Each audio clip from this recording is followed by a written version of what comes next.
Alors, de cette année, puisque bon, il y a eu déjà des antécédents, mais pour cette année, c'est d'abord principalement les 10 portes extérieures, côté pont, là, hein, que l'on va remplacer par des portes en bois type porte de grange. Donc, toutes les baies ont été démontées. Enfin, bon, elles étaient pourries, c'était facile. Et remplacées par du polycarbonate dans l'attente de fenêtres définitives d'ici quelques années.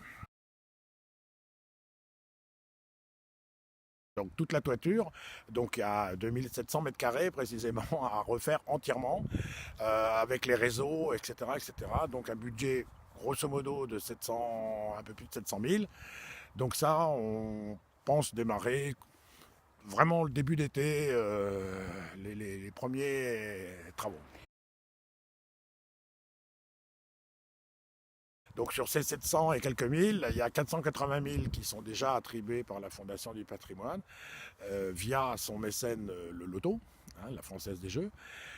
Donc reste maintenant le reste qui devrait théoriquement être compensé par la DRAC, le département et la région. Les dons des particuliers viennent évidemment se greffer, mais les dons de particuliers servent surtout à faire, puisqu'ils sont de moindre montant, à servir à d'autres travaux qui ne sont pas dans cette tranche. Par exemple, on a le pont tournant à refaire entièrement. Il y a un budget qui est estimé à environ 10 000 euros.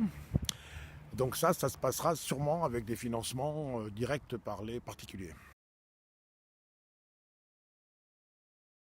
Les murs, les sols, l'électricité, c'est plus qu'une réflexion, parce qu'aujourd'hui, il n'y a plus rien, donc on repart à zéro quasiment pour tous ces travaux-là.